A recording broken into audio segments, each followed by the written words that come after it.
ये बात बहुत ही पुरानी है। जब काशी नाम की नगरी में चक्रधर नाम के एक राजा का राज हुआ करता था।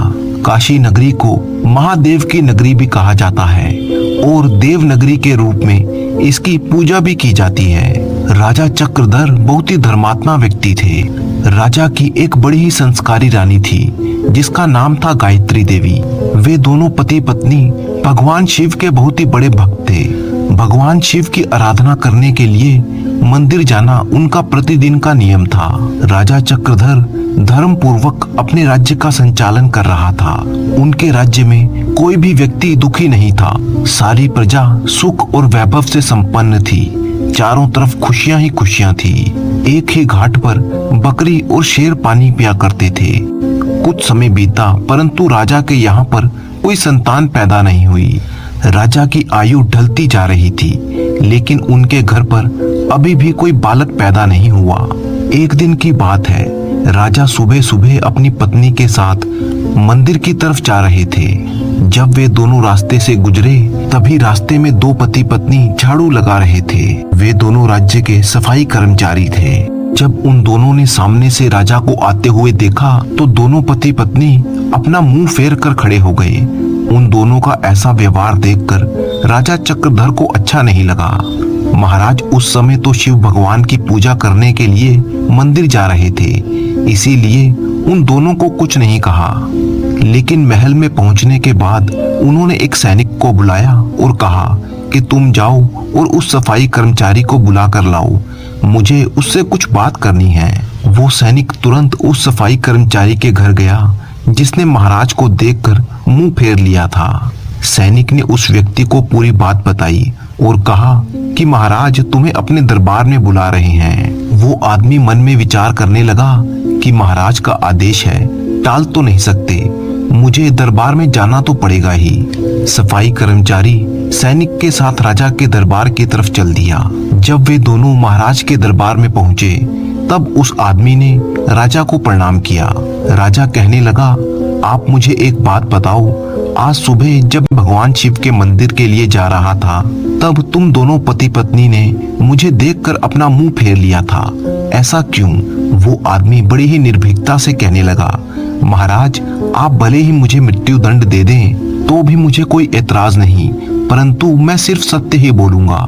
महाराज आपके यहाँ पर तो बड़े बड़े विद्वान और श्रेष्ठ पंडित हैं, अगर मैं गलत बात बोलूं तो आप इनसे पूछ लीजिएगा। जो कोई भी सुबह सुबह आपका मुंह देख लेता है उसका पूरा दिन खराब हो जाता है, क्योंकि आप एक संतानहीन राजा हो, इसीलिए मैंने आपको देख करके अपना मुंह फेर लिया था। राजा चक्रधर इस बात को सुनकर बड़े ही अचंभित हुए।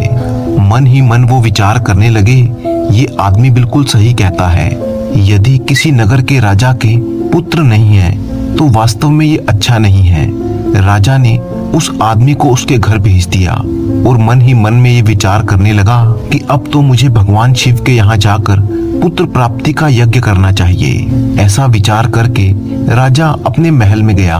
अपनी रानी से कहने लगा, हमारे नगर के लोग तो हमारा मुंह देखना भी पसंद नहीं करते क्योंकि हम संतानहीन हैं। चलिए भगवान शिव के दरबार में चलते हैं और भगवान भोलेनाथ से आराधना करेंगे कि वे हमें पुत्र प्रदान करें। यही विचार करके राजा चक्रधर और उनकी रानी गायत्री दोनों शंकर भगवान के मंदिर में जाते हैं और वहां जाकर उन्होंने पुत्र प्राप्ति यज्ञ का आयोजन किया। अब राजा रानी के पुत्र प्राप्ति यज्ञ करने के बाद भी उनके यहाँ पर संतान ने जन्म नहीं लिया। राजा का पुत्र प्राप्ति यज्ञ भी निष्फल हो गया। इधर जो यज्ञ करने वाला पंडित था वो सोचने लगा कि आज तक मैंने जितने भी यज्ञ करवाए हैं मेरा कोई भी यज्ञ निष्फल नहीं हुआ। लगता है राजा के भाग्य में ही खोट है। राजा के भाग्य में भगवान ने कोई संतान नहीं लिखी, इसीलिए तो पुत्र प्राप्ति यज्ञ करने के बाद भी उसके यहाँ पर कोई संतान पैदा नहीं हुई। अगली सुबह जब राजा अपने दरबार में बैठा हुआ था तभी वहाँ पर एक महात्मा आए और कहने लगे, महाराज मैंने सुना है कि आपने पुत्र प्राप्ति के लिए यज्ञ किया था, लेकिन यज्ञ करने के बाद भी आपके कोई संतान उत्पन्न नहीं हुई। राजन आप ऐसा समझिए कि मुझे स्वयं भगवान शंकर ने भेजा है। मैं आपके इस दुख को समझता हूँ और मैं जानता हूँ कि आपकी संतान उत्पन्न ना होने का क्या कारण है। तब राजा कहने लगा, बताइए महात्मा जी, आखिर मेरे यहाँ पर संतान उत्पन्न क्यों नहीं होती। तब महात्मा जी कहने लगे, राजन, ये आपके पिछले जन्मों के कर्मों का प्रभाव है, जिसकी वजह से आपको एक ऋषि का श्राप था कि अगले 7 जन्म तक आपको कोई संतान उत्पन्न नहीं हो सकती। परंतु महाराज, यदि आप चाहें तो मैं आपको उस श्राप से मुक्ति दिलवा सकता हूँ। आपके घर में एक पुत्र पैदा हो सकता है। राजा उसी समय महात्मा के चरणों में गिर गए और कहने लगे, महात्मा जी, यदि आपने ऐसा कर दिया तो मुझ पर आपका ये बहुत ही उपकार होगा। तब महात्मा ने अपनी पोटली में से कुछ चावल निकाले और वो राजा को देते हुए कहने लगे, राजन, आप इन चावलों की खीर बनाकर दोनों पति पत्नी खा लीजिएगा। इससे अवश्य ही आपको संतान की प्राप्ति होगी। परंतु एक बात हमेशा याद रखिएगा कि इस पुत्र की आयु केवल 25 वर्ष तक होगी। जिस दिन आपका बेटा 25 वर्ष का हो जाएगा, उसी दिन उसकी मृत्यु हो जाएगी। ये बात सुनकर राजा कुछ सोच में पड़ गया। सोचने लगा, चलो 25 वर्ष ही सही, कम से कम संतानहीन होने का कलंक तो मिट जाएगा। राजा ने कहा, जो भी हो महात्मा जी, मुझे पुत्र प्रदान कर दीजिए, क्योंकि गुणवान मनुष्य थोड़े ही समय में बहुत कुछ कर जाते हैं। जीवन भले ही थोड़ा हो, परंतु सत्य कर्मों से युक्त होना चाहिए। ठीक है राजन, तुम्हें पुत्र प्राप्ति अवश्य होगी।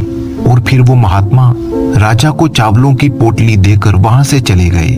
राजा ने ये सूचना अपने राजपुरोहित और महारानी को दी कि अब हमारे घर में बहुत ही जल्द पुत्र पैदा होने वाला है। राजा और उसकी पत्नी ने उन चावलों की खीर बनाकर खा ली। अब धीरे धीरे समय व्यतीत हुआ।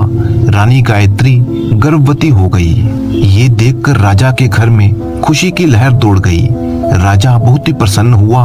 पूरे काशी नगर में उत्सव मनाया गया और फिर निश्चित समय पर महाराज के यहाँ पर पुत्र ने जन्म लिया। पूरे नगर में आतिशबाजी की गई, पूरे नगर को सजाया गया। राजा ने अपने पुत्र का नाम रुद्र प्रताप रखा। धीरे धीरे रुद्र प्रताप बड़ा होने लगा। राजकुमार अपने पिता की ही तरह धर्मात्मा और ईश्वर की भक्ति करने वाला था। राजा का पुत्र बड़ी ही तेजी से बड़ा होने लगा। धीरे धीरे समय गुजरता चला गया। अब राजा इस बात से प्रसन्न रहता था कि उसके यहाँ पर एक पुत्र है। अपने पुत्र के लाड प्यार में वो एक बात भूल ही गया कि उसके पुत्र की आयु मात्र 25 वर्ष है।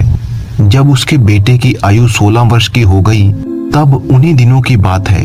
एक दूसरे नगर का राजा तेज सिंह की एक पुत्री थी। वह देखने में बहुत ही सुंदर और अप्सराओं की तरह से लगती थी।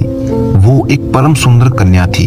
वो कन्या बहुत ही दान धर्म किया करती थी। बचपन से ही उसे अपने माँ बाप के द्वारा धर्म करने के संस्कार मिले थे। वो प्रत्येक जीव पर दया करती थी। सवेरे उठकर सबसे पहले वह पक्षियों को दाना डालती।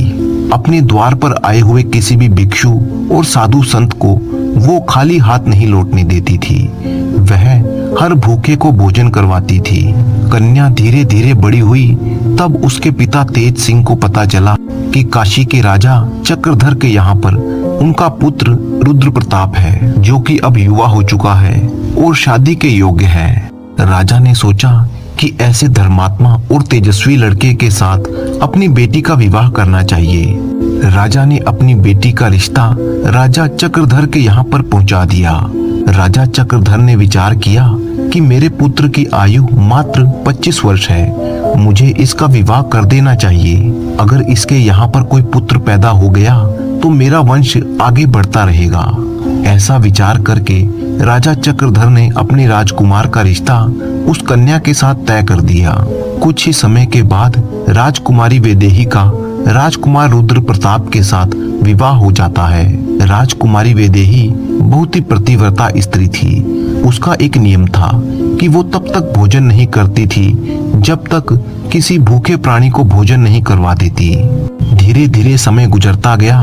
इधर राजा चक्रधर को लगने लगा कि उसके पुत्र का अंतिम समय अब नजदीक आ रहा है, क्योंकि उसकी आयु अब पूरी होने वाली थी। राजा तो पहले से ही जानता था, क्योंकि महात्मा ने उसे सब कुछ पहले ही बता दिया था कि आपके पुत्र की आयु सिर्फ 25 वर्ष की होने वाली है। राजा ने ये बात किसी और को नहीं बताई थी। धीरे धीरे राजा की चिंता बढ़ती जा रही थी।